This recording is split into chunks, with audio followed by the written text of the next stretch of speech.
Hello friends, आजच्या व्हिडिओमध्ये आपण हे पाहणार आहोत की आधुनिक आवर्त सारणी जी हेनरी मोसलेने मांडली आहे. या आवर्त सारणीमध्ये उभे 18 गण आणि आडवी 7 आवर्तने आहेत. हे आपण यापूर्वीच्या व्हिडिओमध्ये पाहिले. आवर्तनांसोबतच पिरियॉडिक टेबलमध्ये खालच्या बाजूला ज्या दोन आडव्या ओळी आहेत त्यांना लॅन्थेनाइट आणि ॲक्टिनाइट श्रेणी असंही आपण संबोधतो. या व्हिडिओत आपल्याला पाहायचं आहे की या आधुनिक आवर्त सारणीमध्ये मूलद्रव्यांचं इलेक्ट्रॉन स्वरूपन याचा काही त्या मूलद्रव्यांच्या वैशिष्ट्यावर परिणाम होतो का.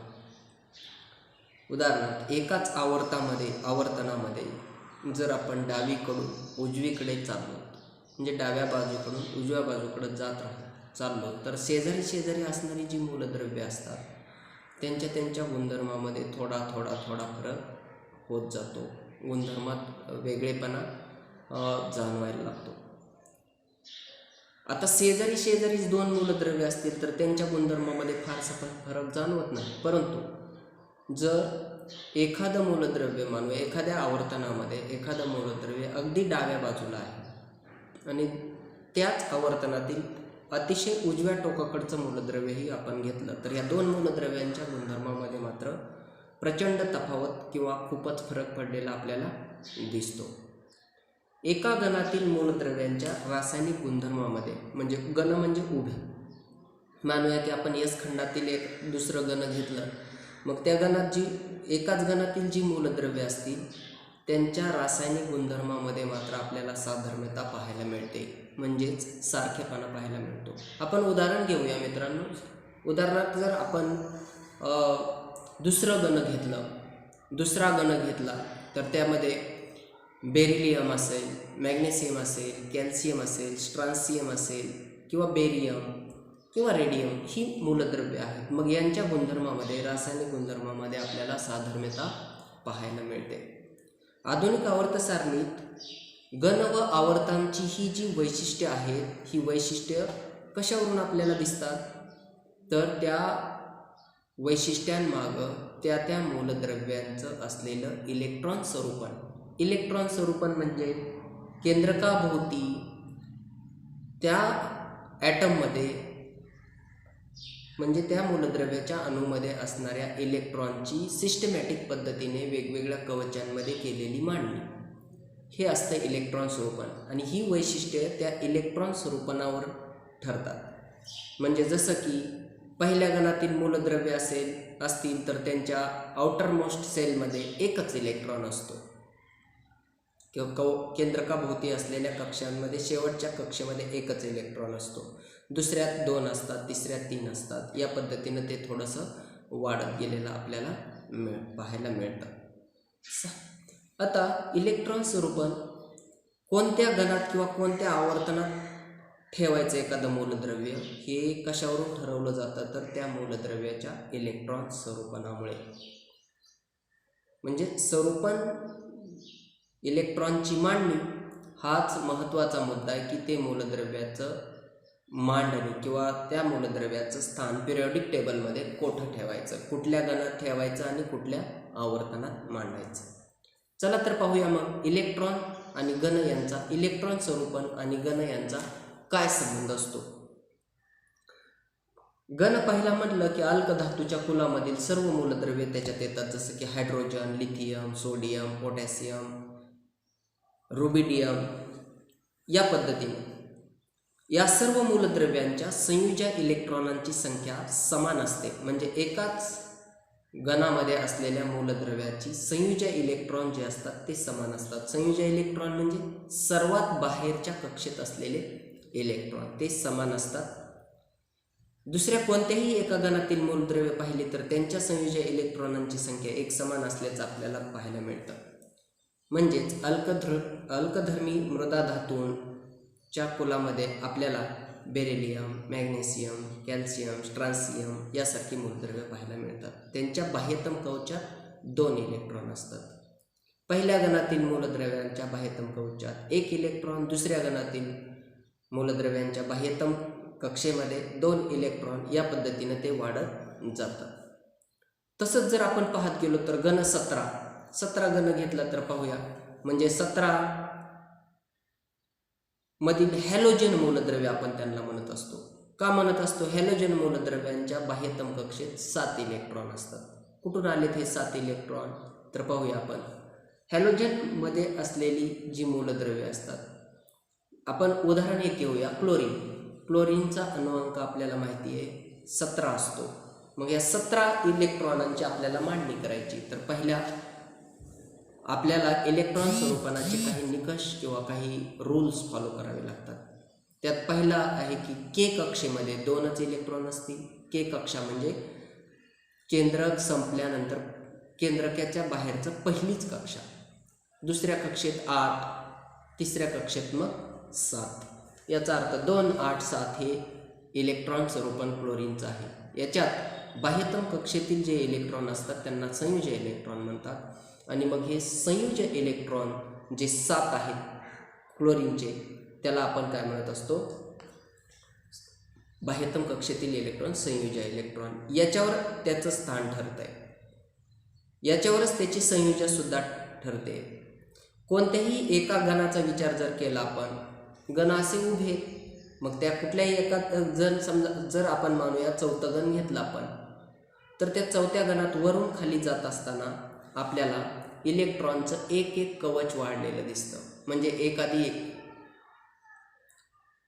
पहिल्या गणातील सर्वात वरचं घेतलं तर त्याला समजा एकच कक्षा असेल, एकच कवच असेल. दुसऱ्या एकाच गणातील दुसऱ्या नंबरचं म्हणजे दुसऱ्या आवर्तनातलं मूलद्रव्य घेतलं आपण, जसं की आपण पहिलाच गण घेऊया उदाहरण म्हणून, किंवा आपण हॅलोजन घेऊया.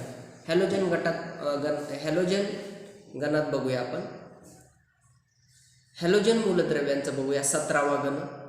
वरून खाली येत असताना आपल्याला इलेक्ट्रॉन स्वरूपन त्या मूलद्रव्यांच्या बाह्यतम कवचांची संख्या वाढत जाते. म्हणजे काय? फ्लोरीन घेतला आपण तर त्याचा अणुअंक आहे 9.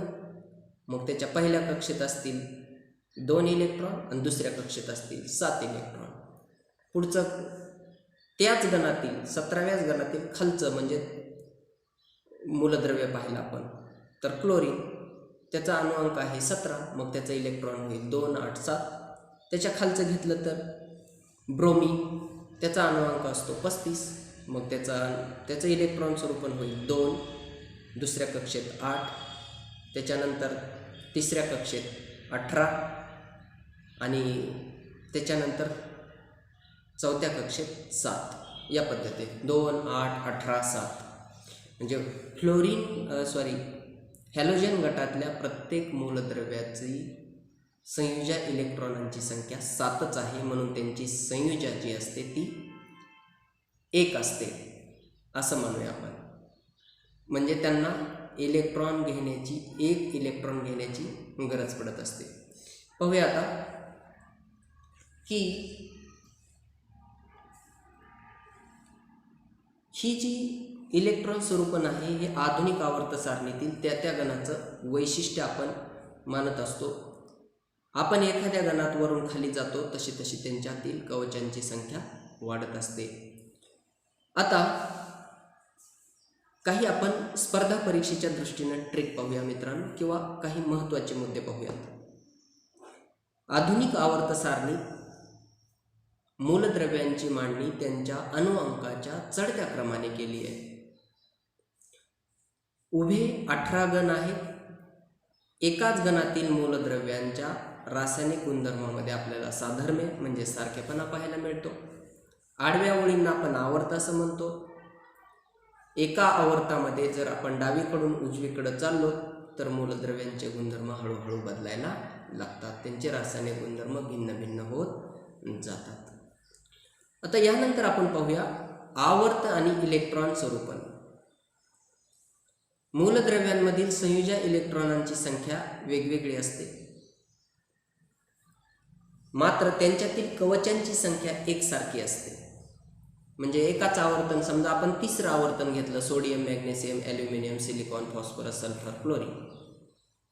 समजा तिसऱ्या आवर्तनात आपण बघितलं तर त्यांच्यामध्ये असणारे जी कवच असतात म्हणजे अणुकेंद्रकाभोवती असलेल्या कक्षा असतात त्या समान असतात.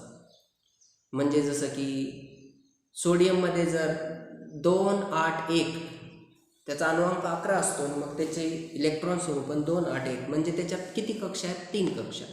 तर मॅग्नेशियममध्ये पण त्याच आवर्तनातलं दुसरं मूलद्रव्य उजवीकडचं मॅग्नेशियम, त्याच्यातही 3च आवर्तनं 3च कवच असतील. त्याच्यानंतर ॲल्युमिनियममध्ये पण 3च.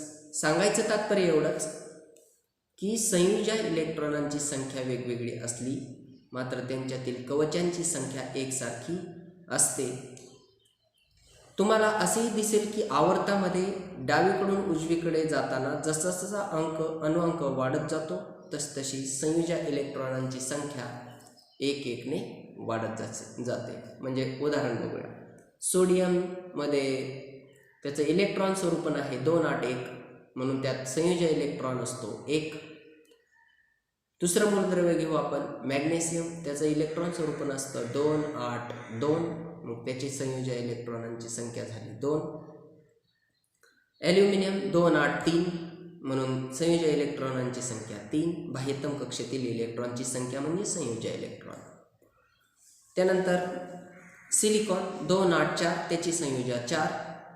फॉस्फरस 2, 8, 5 या पद्धतीने त्याच्या संयोज्य इलेक्ट्रॉनांची संख्या 5. या पद्धतीने हे वाढत जातं.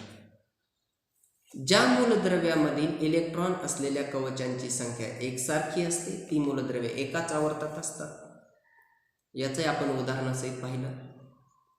आधुनिक आवर्त सारणी एका आवर्तामध्ये डावीकडून उजवीकडे जाताना बाह्यतम कवचात इलेक्ट्रॉन भरले जातात. म्हणजे 1, 1, 1, 1 इलेक्ट्रॉन बाह्यतम कवचामध्ये वाढत जातो.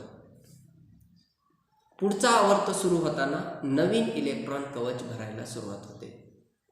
पुढचं जर आपण आवर्तन घेतलं म्हणजे तिसरं आवर्तन संपलं आणि चौथ्या आवर्तात आपण गेलो तर तिसऱ्यातून चौथ्यात गेल्यानंतर मग चौथा आवर्त भरत असताना परत चौथ्या आवर्तामध्ये सेपरेट काय होतं? चौथ्या आवर्तामध्ये सेपरेट इलेक्ट्रॉन संयोज्य कक्षामध्ये किंवा बाह्यतम कवचामध्ये भरायला सुरुवात होत असते. अशा पद्धतीने मित्रांनो आवर्त आणि गण यांचा इलेक्ट्रॉन स्वरूपनाशी जवळचा संबंध असतो. आधुनिक आवर्त सारणीमधील आवर्तिकल हा मुद्दा आपण यानंतरच्या व्हिडिओमध्ये पाहूया. पण तत्पूर्वी आपण कवचाच्या इलेक्ट्रॉन धारकतेनुसार पहिल्या आवर्तामध्ये 2 मूलद्रव्ये आहेत, दुसऱ्या आवर्तात 8 मूलद्रव्ये. इलेक्ट्रॉनच्या अष्टकाच्या नियमानुसार तिसऱ्या आवर्तामध्ये सुद्धा 8 मूलद्रव्ये आहेत. पुढील आवर्तामध्ये इलेक्ट्रॉन भरण नियंत्रण करणारे आणखी काही घटक असतात, त्यांचा विचार पुढे केला जाईल. परंतु आपल्याला कोणत्या कवचामध्ये किती इलेक्ट्रॉन आपण भरू शकतो हे आपल्याला माहीत असायला पाहिजे. त्याचं सूत्र असतं 2n चा वर्ग. KLMN असं आपण त्या कवचांना क्रमांक देत असतो किंवा नाव देत असतो. आणि 2n चा वर्ग या पद्धतीने जर काढलं तर पहिल्या K कक्षेमध्ये जास्तीत जास्त 2 इलेक्ट्रॉन भरू शकतो आपण. L कवचात आपण 8 इलेक्ट्रॉन भरू शकतो. M कवचात आपण 18 इलेक्ट्रॉन भरू शकतो. आणि n मध्ये 32. हे कुठल्या सूत्रावर अवलंबून असतं तर 2n चा वर्ग. n म्हणजे कक्षाचा क्रमांक आणि त्याला त्या कक्षा क्रमांकाला च्या वर्गाला आपण 2 ने मल्टिप्लाय करू शकतो. अशा पद्धतीने मित्रांनो आजच्या पुरता एवढा व्हिडिओ आपण स्टॉप करूया आणि पुढील व्हिडिओमध्ये नवीन अभ्यास घटक पाहूया. तोपर्यंत मित्रांनो पाहत राहा IAS फाउंडेशन. सबस्क्राईब करा, शेअर करा. धन्यवाद.